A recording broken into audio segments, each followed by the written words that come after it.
to today's presentation on resume and cover letter writing by Zeeshan A Khalid. You have to keep in mind that the layout and format is important. You have 15 to 20 seconds to shine. You have to list all your experience in reverse chronological format, and you have to customize your resume to each position. So the first question is, what is a resume? A resume is a document created and used by a person to present their background, skills, and accomplishments. Resumes can be used for a variety of reasons, but most often they are used to secure new employment. A typical resume contains a summary of relevant job experience and education. What's the difference between a CV and a resume? The CV presents a full history of your credentials, so the length of the document is variable. In contrast, a resume needs to be more concise, so the length tends to be shorter and dictated by years of experience, preferably 1 to 2 pages. Typically, a resume will include the following parts: a header, which will have your name, your full address, your phone number, your email, your professional objective. This is optional, but you should put it in there. Your professional objective is a phrase or sentence that highlights your intentions and accomplishments. Also, your qualification summary, your education, your experience, and your references. What is the most common resume? A chronological resume lists your work experience in reverse chronological order, starting with your most recent position at the top. This is the most traditional resume format, and for many years now has remained the most common.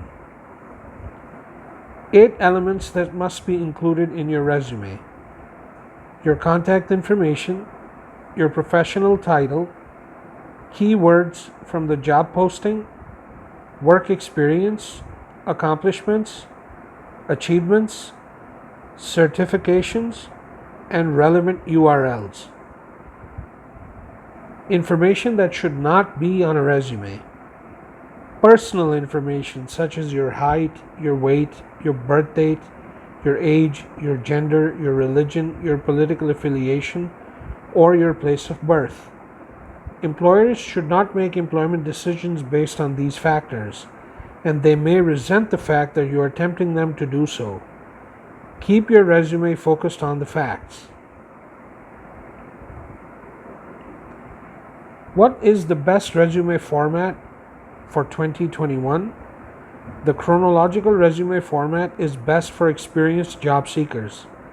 This format focuses on your work history, so you can use the bulk of the page discussing your past duties and accomplishments.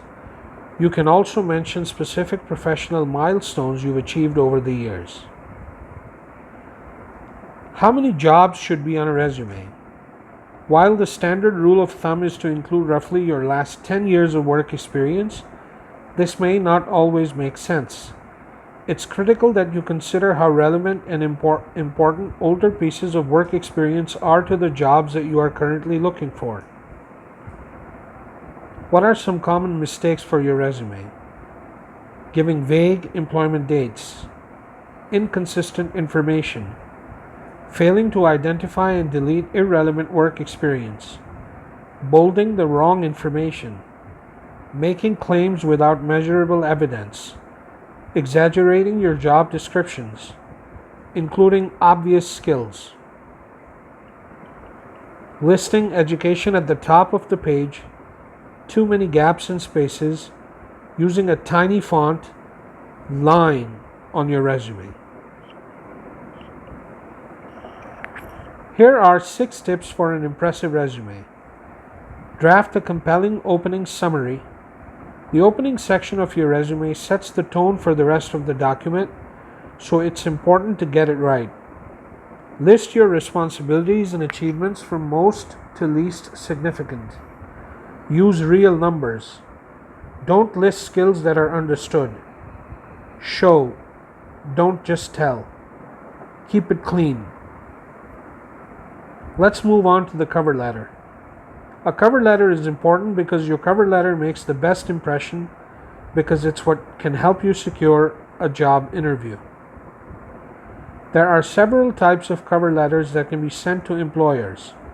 For example, there are traditional cover letters, also known as application letters, which are written to apply for specific job openings.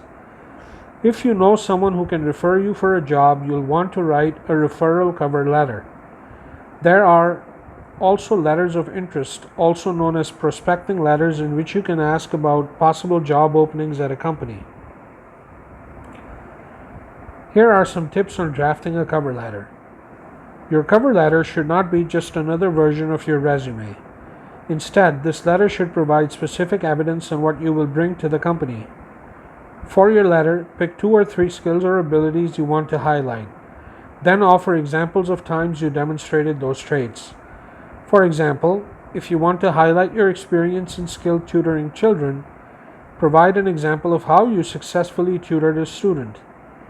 You can include a particular teaching moment when you were particularly successful. Writing a custom letter for every job. A hiring manager can quickly tell if you have written a generic cover letter that you use for every job.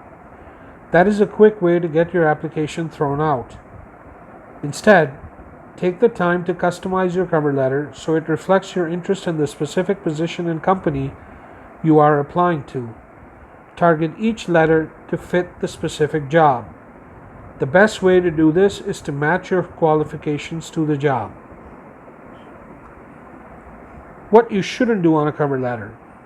Don't apologize for anything in your cover letter. There are some things you don't need to include in a cover letter. If you lack a required skill or degree, don't mention it.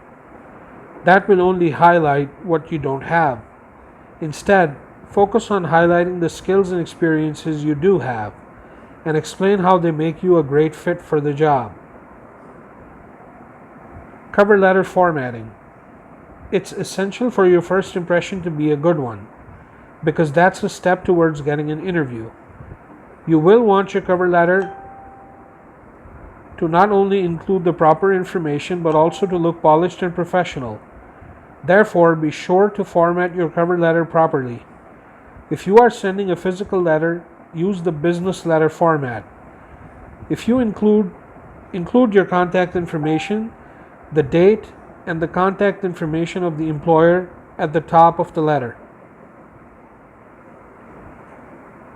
Thank you for watching the video, and please like, subscribe, and share if you found this information useful. Thank you, and I hope everybody has a great day.